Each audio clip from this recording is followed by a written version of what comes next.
कक्षा 10 हिंदी की पाठ्य पुस्तक कृतिका। कृतिका के पाठ माता के अंचल के सारांश को इस वीडियो के माध्यम से समझाया जाएगा, जिसके लेखक शिव पूजन सहाय हैं तथा ये पाठ उनके आंचलिक उपन्यास देहाती दुनिया से लिया गया है। जब किसी उपन्यास की कथा वस्तु गांव और देहात से ली जाती है तो इस प्रकार के उपन्यास को आंचलिक उपन्यास के नाम से जाना जाता है।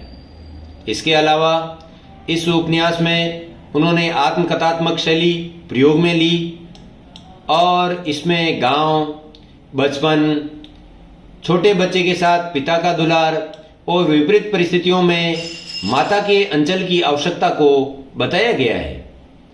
बालक का मूल नाम तारकेश्वर है और घर वाले उसे प्यार से भोलानाथ कहकर पुकारते हैं और वह छोटा बालक अपने पिता को बाबूजी तथा माता को मैया कहकर पुकारता है।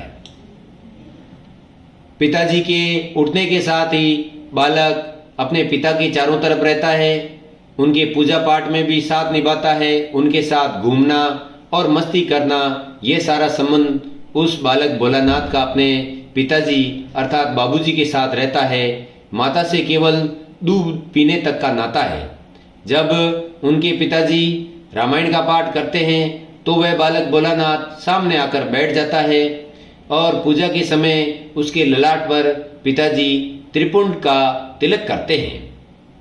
रामायण पाठ के बाद पिताजी अपने पोते में राम नाम लिखते हैं और राम नाम लिखने के बाद वे आटे की गोलियां बनाकर भोलानाथ को गोद में लेकर गंगा नदी की तरफ रवाना हो जाते हैं। उन गोलियों को मछलियों को खिलाया जाता है। वापसी के समय भोलानाथ को पेड़ की डालियों पर झूला झुलाया जाता है। वह अपने पिता के साथ कुश्ती करता है, कभी उनकी मूंछों को खींचता है और पिताजी प्रेम से उसके मुंह पर खट्टा और मीठा चुम्मा देते हैं और कई बार चुम्मा देते हुए अपनी दाढ़ी को उनके गाल पर रगड़ देते हैं। घर पर पहुंचने पर गोरस व भात के साथ पिताजी के द्वारा भोलानाथ को भोजन करवाया जाता है और अफर जाने के बाद भी माँ उसका पीछा नहीं छोड़ती है और माँ कहती है चिड़िया उड़, मोर उड़, और इस तरह से उसे बेला फुसला कर और भोजन करवा दिया जाता है।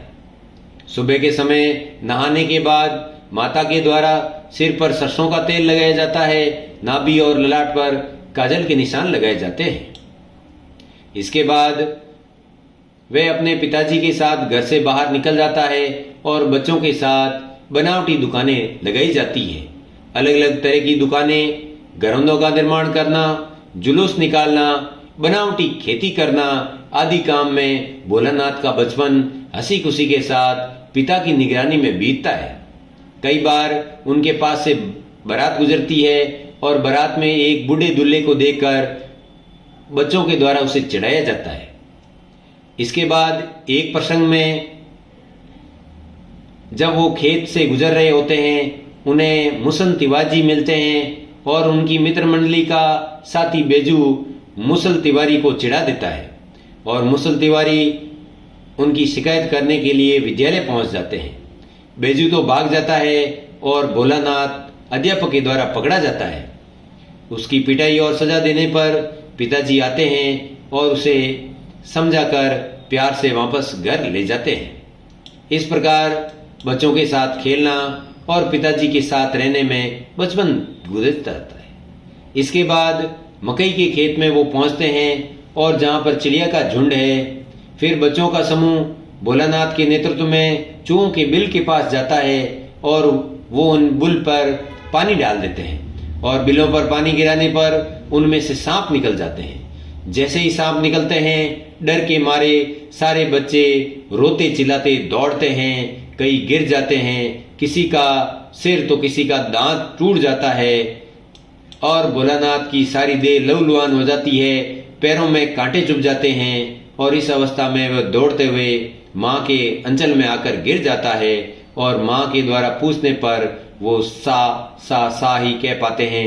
थर थर कांप रहे होते हैं, आंखें खोलने पर भी नहीं खुलती है और वे मैया की गोद में ही प्रेम और शांति अनुभव करते हैं। उनके पिताजी बाबूजी पास में आते हैं और उसे लेना चाहते हैं परंतु वह अपने पिता के पास जाने को तैयार नहीं है, क्योंकि इस स्थिति में सबसे ज्यादा सुरक्षित मां का अंचल ही प्रतीत होता है।